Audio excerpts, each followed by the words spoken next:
الحمد لولیہ والصلاة والسلام علی نبی وآلہ وصحبہ وبارک وسلم۔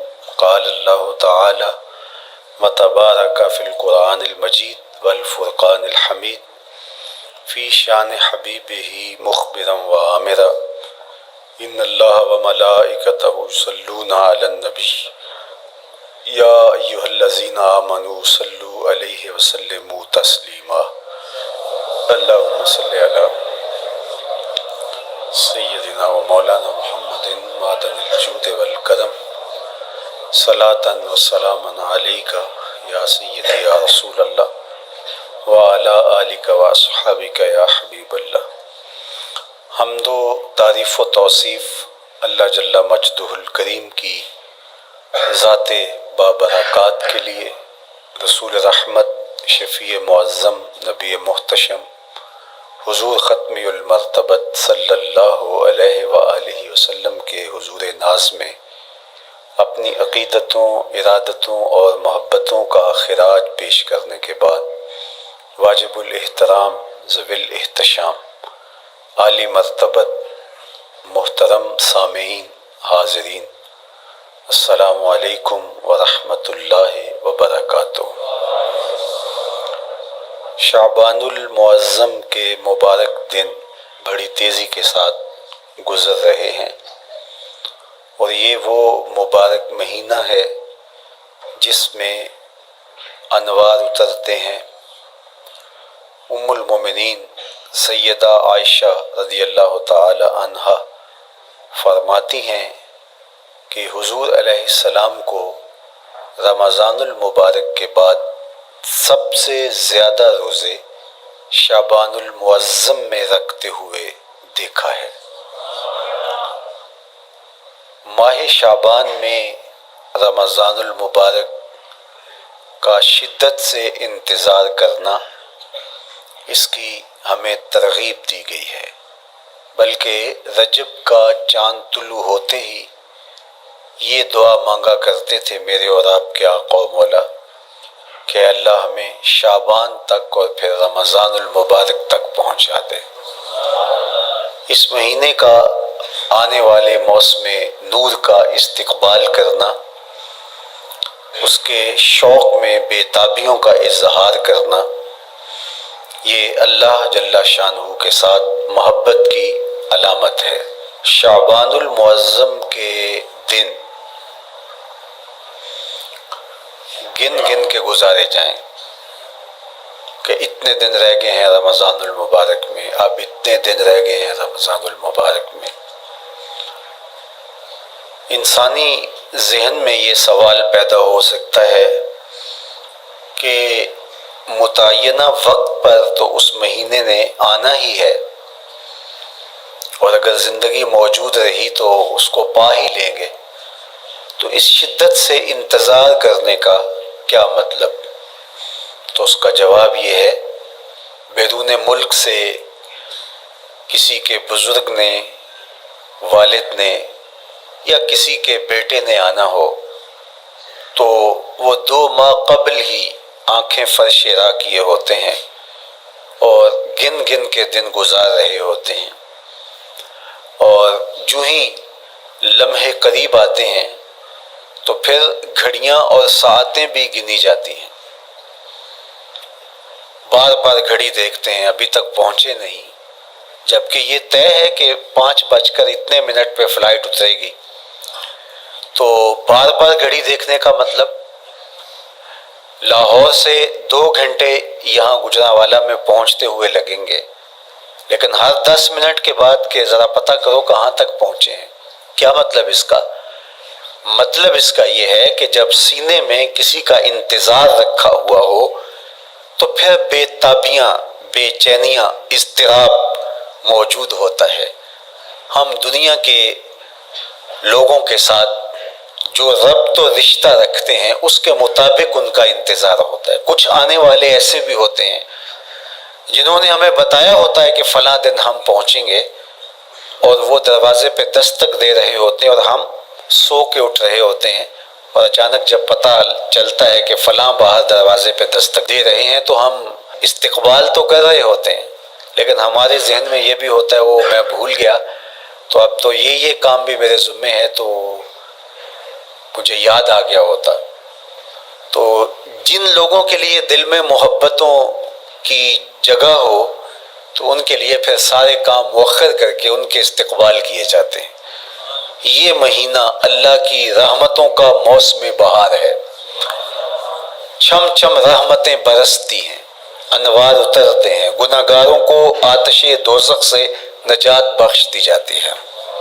تو اس کا استقبال کرنا، اس کے لیے انتظار کرنا، گن گن کے دن گزارنا، لمحے اور ساعتیں بسر کرتے ہوئے بار بار ماہ سیام کا ذکر کرنا، اس مہینے کے ساتھ محبت کی دلیل ہے، اور اس مہینے کے ساتھ محبت اللہ سے محبت کی دلیل ہے۔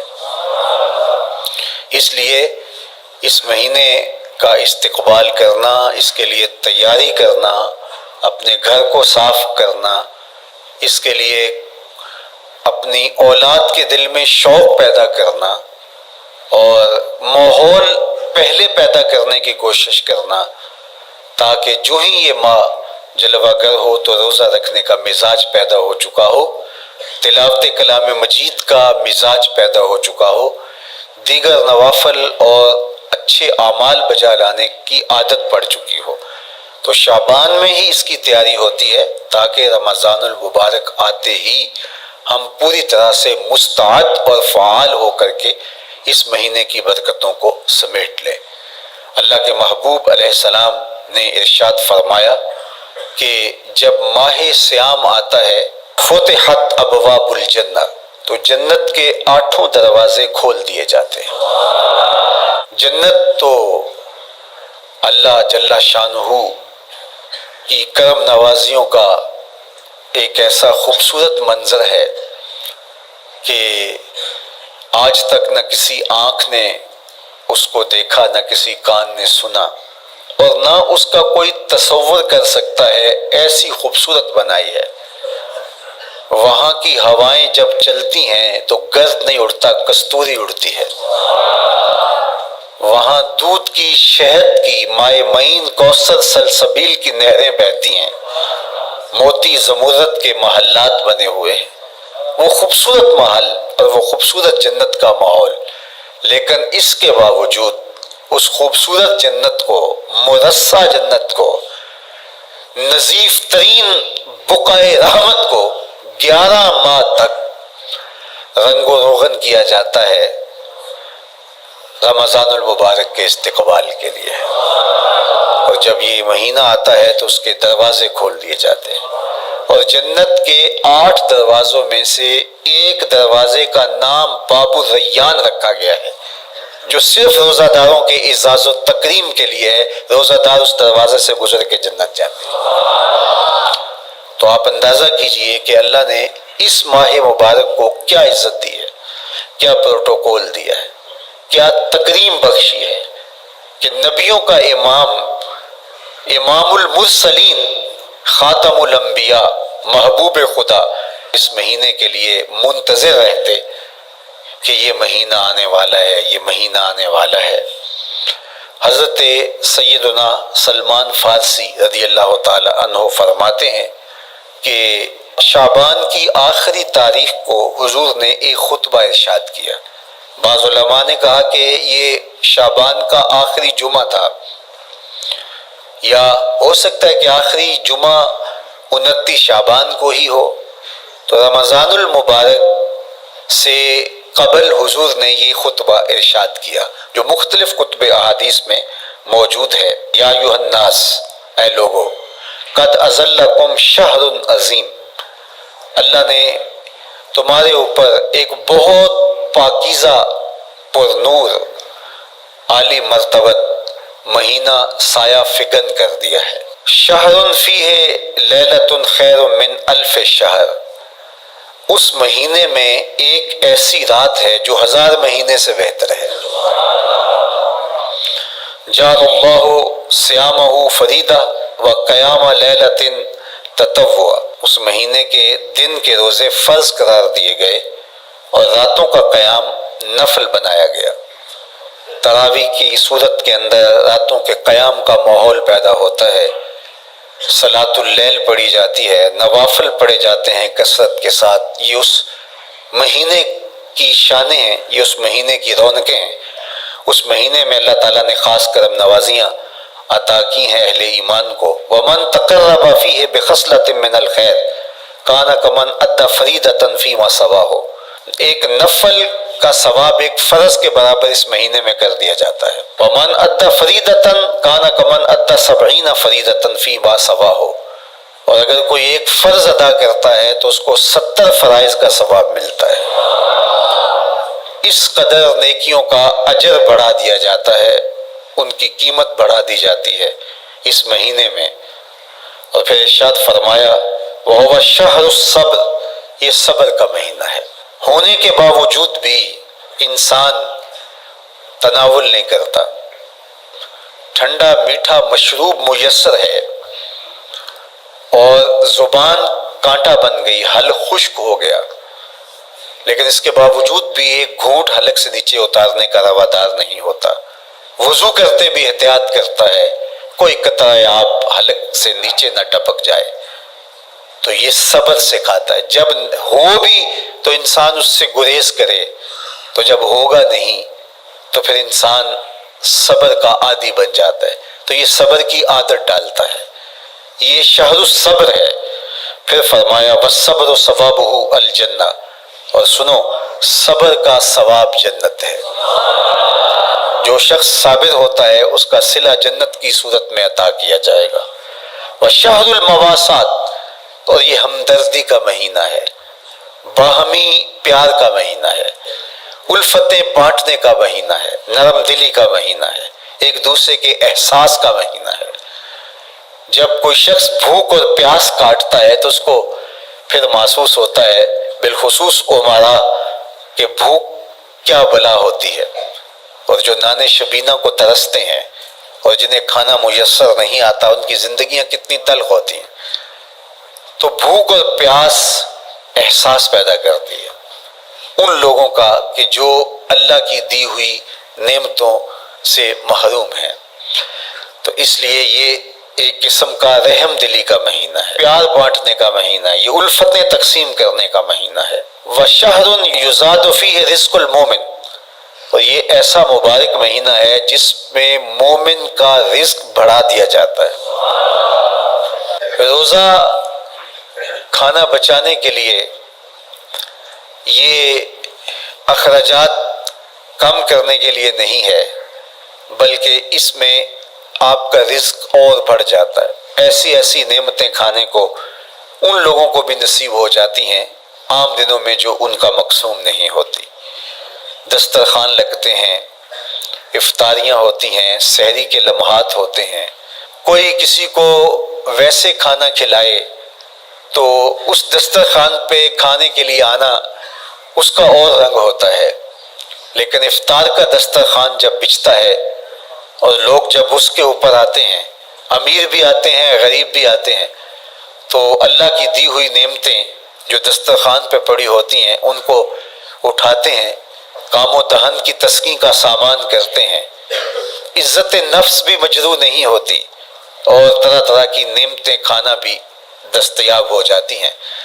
تو یہ ایک مہینہ ہے مواسات کا، اس میں رزق بڑھ جاتا ہے، غرباء تک بھی اللہ کی نعمتیں وہ پہنچتی ہیں جو عام دنوں میں ان کو میسر نہیں ہوتی، اور امراء بھی نعمتوں کا لطف لیتے ہیں، نعمتوں کا مزہ انہیں آتا ہے، اس لیے کہ بھوک کاٹنے کے بعد جب ان کو نعمت میسر آتی ہے تو پھر انہیں احساس ہوتا ہے۔ جو شخص ہر وقت سیراب رہتا ہے تو اس کو کیا پتا کہ شدید بھوک کے بعد کھانے کا لطف کیا ہوتا ہے۔ سخت پیاس کے بعد میٹھا اور ٹھنڈا مشروب جب رگوں کو تر کرتے ہوئے معدے تک پہنچتا ہے تو اس کی تراوت، اس کی ٹھنڈک، اس کی لذت، اس کا کیف و سرور، اس کی عذوبت کس طرح راحت بخشتی ہے۔ اسی لیے میرے اور آپ کے آقا و مولا نے ایک دوسرے مقام پہ ارشاد فرمایا للصائم فرحتان، فرحت عند فطرہ و فرحت عند لقاء ربہ، روزے دار کے لیے دو خوشیاں ہیں، ایک خوشی اسے تب ملتی ہے جب وہ روزہ افطار کرتا ہے، وہ لمحے مسرتوں کے ہوتے ہیں، ایک روحانی احساس ہوتا ہے، اتنا لمبا دن، اتنا سخت دن، گرمی کی شدت، مالک تیرا شکر ہے لمحہ اختتام پہنچا، اور یہ اتنا لمبا دن تیرے حکم کی تعمیل کرتے ہوئے بسر ہو گیا۔ ایک تو روزہ کھولتے ہوئے وہ ایک سرشاری ہوتی ہے، وہ ایک لذت ہوتی ہے، روحانی تسکین ہوتی ہے۔ آج کل وہ افطار کے دسترخوان لگتے ہیں تو جس طرح ہمارے سارے معاملات جو ہیں وہ ملوث ہو گئے ہیں ریا سے، تصنع سے، اس طرح افطار بھی ایک فیشن کے طور پہ فروغ پا رہی ہے۔ تو اس میں امراء کو اور شخصیات کو بلایا جاتا ہے، اور ایسے لوگ کثرت کے ساتھ ہوتے ہیں جن کا روزہ بھی نہیں ہوتا۔ تو پھر ظاہر ہے رسماً تو اتنی دیر تک وہ کچھ نہیں اٹھا سکتے جب تک اذان کی آواز نہیں آتی، افطار کے لمحے نہیں آتے۔ تو اس وقت جو روزہ دار ہوتا ہے، جب وہ مشروب لے رہا ہوتا ہے، جب وہ کوئی لقمہ اتار رہا ہوتا ہے، تو اس کی جو فرحت ہوتی ہے، اور جس نے روزہ نہیں رکھا وہ بھی افطار کے دسترخوان پہ بیٹھا ہے، تو کیا اس کو کوئی روحانی حظ، کوئی سرور، افطار کے لمحوں کا کوئی لطف مل سکتا ہے؟ وہ بیچارہ کتنا بے چین ہوتا ہوگا کہ یہ شخص ہے کمزور ہے، سارا دن مزدوری کر کے آیا ہے، اور اس کا بھی تو سارا دن گزر گیا بھوک اور پیاس سے، اور میں صحت مند ہوں اور سارا دن ٹھنڈے ماحول میں رہا ہوں اور مجھے توفیق نہیں ملی، تو وہ گھونٹ کتنے مشکل اس کے لیے ہوتے ہوں گے۔ اور روزہ دار کے لیے کس قدر وہ آسودہ بخش لمحے ہوتے ہیں کہ جب اس کو یہ مسرت ہو رہی ہوتی ہے کہ مالک تیرا شکر، گرم موسم، زباں کانٹا، حل خشک، اور تو نے تکمیل تک لمحے پہنچائے اور میرا دن خیریت سے گزر گیا، تو وہ اس کے لیے ایک خوشی کا لمحہ، روحانی مسرت کی کیفیت۔ اور دوسری کہ جب وہ ٹھنڈا اور میٹھا مشروب، سارے دن کی سوکھی ہوئی زبان اور خشک حلق، اور انسان کی جو ہے وہ رگیں بھی، انتڑیاں بھی خشک ہو چکی ہوتی ہیں، تو ٹھنڈا اور میٹھا مشروب جب انسان کے معدے کی طرف بڑھ رہا ہوتا ہے، زبان بولے نہ بولے، ایک ایک رواں اللہ کی حمد بول رہا ہوتا ہے، اور تشکر انسان کے رگ و ریشہ سے ادا ہو رہا ہوتا ہے، اور اس کی کیفیت، اس کی سرشاریاں، اس کی لذتیں وہ دیکھنے کی ہوتی ہیں۔ تو کہا للصائم میں فرحتان، روزے دار کو تو ایک فرحت اس وقت ملتی ہے عند فطر ہی، جب وہ روزہ کھولتا ہے، روحانی فرحت بھی، جسمانی فرحت بھی۔ وفرحۃ عند لقاء رب، اور دوسری فرحت اور دوسری خوشی اسے تب ملے گی جب اس روزے کے صلے میں اللہ تعالیٰ اپنے رخ انور سے پردہ اٹھا دے گا اور روزہ دار کو اپنے دیدار کی دولت عطا کرے گا، تو وہ پھر منظر دیکھنے والا ہوگا، روزہ دار کی آنکھیں ٹھنڈی ہو جائیں گی۔ اصل افطار تو وہ ہوگی نا، اللہ اکبر، اصل تو شربت دیدار ملے گا جو روح کی پیاس بجھا دے گا، جو من کی بھوک مٹا دے گا۔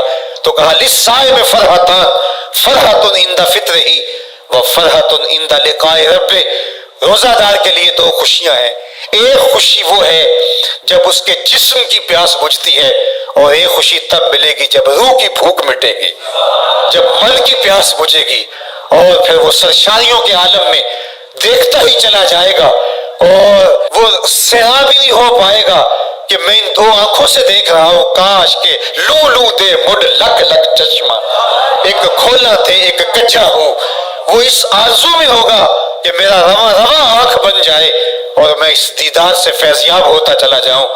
تو وہ کیا لمحے ہوں گے، وہ کیا گھڑیاں ہوں گی، وہ کیا ساعتیں ہوں گی، کوئی لفظ نہیں ہے جن لفظوں میں ان حقیقتوں کو بیان کیا جا سکے، اس لیے کہ وہ منظر ہی وراء الورا ہوگا۔ تو روزہ دار کو فرحت ملتی ہے جب وہ روزہ کھولتا ہے۔ تو فرمایا وَشَهْرٌ يُزَادُ فِيهِ رِزْقُ الْمُؤْمِنِ، اس میں مومن کا رزق بڑھا دیا جاتا ہے۔ وَمَنْ فَطَّرَ فِيهِ صَائِمًا كَانَ مَغْفِرَةً لِذُنُوبِهِ، جس نے روزہ دار کا روزہ افطار کروایا، اللہ کے محبوب فرماتے ہیں کہ ایک تو خود روزہ رکھا، اور دوسری سعادت یہ ہے کہ ماہ صیام میں روزہ دار کا روزہ افطار کروایا۔ آپ شریعت بیضاء کو بنظر عمیق مطالعہ کر کے دیکھیں، ماہ سیام میں بہت زیادہ اس بات پہ زور دیا گیا ہے کہ روزہ افطار کرواؤ، اپنے گھر میں بیٹھ کر کے روزہ افطار کر لینا، یہ بھی سعادت مندی ہے، روزہ نصیب ہو جائے۔ لیکن اس بات پہ بہت زور دیا گیا ہے ماہ سیام میں کہ ایک ماحول پیدا ہو، لوگوں کو افطار کروائیں تاکہ تمام لوگوں تک اللہ تعالیٰ کی نعمتیں پہنچیں اور لوگوں تک جو ہے وہ رمضان المبارک کی برکتیں پہنچیں۔ تو ارشاد فرمایا وَمَنْ فَطَّرَ فِيهِ صَائِمًا، جس نے روزے دار کا روزہ افطار کروایا، کَانَ مَغْفِرَةً لِذُنُوبِهِ، تو وہ افطار کروانے والوں کے گناہوں کی بخشش کا ذریعہ بن جائے گا۔ یہ افطاری گناہوں کی مغفرت کا سبب بن جائے گی۔ وَعِتْقَ رَقَبَتِهِ مِنَ النَّارِ، اور آتش دوزخ سے گردن کی آزادی کا مجدہ جاں فضا بن جائے گا، یہ امر کہ اس نے کسی کا روزہ افطار کروایا۔ وَقَانَ لَهُ مِثْلُ أَجْرِهِ مِنْ غَيْرِ أَنْ يَنْقُصَ مِنْ أَجْرِهِ شَيْءٌ، اور روزہ افطار کروانے والے کو روزہ رکھنے والے جتنا اجر ہی دیا جائے گا، لیکن روزہ رکھنے والے کے اجر میں بھی کوئی کمی نہیں واقع ہوگی۔ جتنا اس نے سارے دن کی بھوک اور پیاس کاٹ کر کے تکلیف اٹھا کر کے روزہ رکھا، جس نے شام کو اس کو افطار کر دیا اتنا ہی ثواب اس کو عطا کر دیا جائے گا، اس کا اجر کم کیے بغیر۔ اللہ اکبر، یہ امت کے لیے اللہ نے کیا پیکج دیا ہے، کیا کرم نوازیاں ہیں اس امت کے لیے۔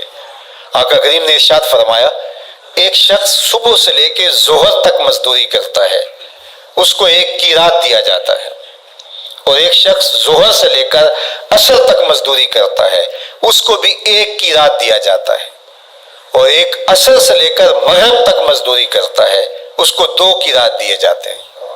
فرمایا پہلی مثال یہود کی ہے، دوسری مثال نصارہ کی ہے، اور تیسری مثال میری امت کی ہے۔ یہودیوں نے اور عیسائیوں نے اس پہ اعتراض کیا کہ ہمارا اجر کیوں تھوڑا ہے، تو میرے اور آپ کے آقا و مولا نے فرمایا تمہارا تھوڑا نہیں، ہمارا زیادہ ہے۔ آج کل اگر 1000 روپیہ مزدوری چلتی ہو مزدور کی، تو کوئی شخص صبح سے شام تک ایک شخص سے مزدوری کروائے اور 1000 روپیہ دے دے، اور دوپہر کو اڈے سے جا کے ایک مزدور اور لے آئے، شام کو اس کو بھی 1000 روپیہ دے آئے، اور ایک شخص کو عصر کے وقت لائے اس کو 2000 روپیہ دے دے، تو 1000 والا کہے کہ میرے سے زیادتی ہوئی ہے، تو اس سے زیادتی تو نہیں ہوئی، اسے تو پوری مزدوری دی گئی ہے، اب اس پہ مہربانی ہوئی ہے، اس پہ رحمت ہوئی ہے۔ تو کہا یہود اور نصارہ کی یہ مثال ہے، ایک صبح سے ظہر تک مزدوری کرے اس کو 1 قیراط، ایک ظہر سے عصر تک مزدوری کرے اس کو بھی 1 قیراط، اور تیسرا بہت تھوڑا وقت عصر سے مغرب تک مزدوری کرے اس کو 2 قیراط۔ کہا یہ امت محمدیہ علی صاحب الصلوات کو دیا گیا نور ہے۔ تو ایک شخص نے سویر سے لے کر شام تک روزہ رکھا، بھوک کاٹی، پیاس کاٹی، سخت شدت کی گرمی سہی، اور ایک شخص نے شام کے وقت اس کو روزہ افطار کروا دیا۔ اور سنو حضور علیہ السلام کا فرمان، جب حضور نے فرمایا کہ اس کو پورا اجر ملے گا پہلے کے اجر کو کم کیے بغیر، تو صحابہ کا تو دل تڑپنے لگا کہ یہ کتنی بڑی بات ہے۔ اب آپ جانتے ہیں کہ یہ زمانہ ایسی معاشی خوشحالیوں کا نہیں تھا، لوگوں کے پاس تو نان شبینہ بھی میسر نہیں ہوتا تھا، تو صحابہ نے جو سوال کیا، قالوا یا رسول اللہ صلی اللہ علیہ وسلم، انہوں نے کہا اے اللہ کے پیارے رسول صلی اللہ علیہ وسلم، لیسا کلنا یجد ما یفطر الصائم، ہم میں سے تو ہر بندہ یہ طاقت نہیں رکھتا کہ روزہ دار کو روزہ افطار کروا دے، تو یہ اتنی بڑی سعادت، تو یہ تو پھر اہل زر ہی یہ سعادت حاصل کر پاتے ہیں، ہمارے جیسے لوگ تو پھر جو مال و دولت نہیں رکھتے تو وہ تو پھر یہ سعادت نہیں حاصل کر پائیں گے۔ تو میرے اور آپ کے آقا و مولا نے کیا فرمایا، قال، حضور نے ارشاد فرمایا یؤتی اللہ ھذا الثواب، یہ ثواب اللہ اس شخص کو بھی عطا کرے گا، من فطر صائما علی مزقۃ لبن او تمرۃ او شربۃ من ماء، فرمایا کہ یہ اجر اللہ اس کو بھی عطا کرے گا جس نے کسی کا روزہ 1 گھونٹ دودھ سے کھلوا دیا، یا 1 کھجور سے کھلوا دیا، یا پانی کے 1 گھونٹ سے اس کا روزہ افطار کروا دیا۔ لازمی نہیں ہے کہ دسترخوان سجا ہو، انواع اقسام کے کھانے پڑے ہوں اور وہ افطاری ہی افطاری قرار پائے گی۔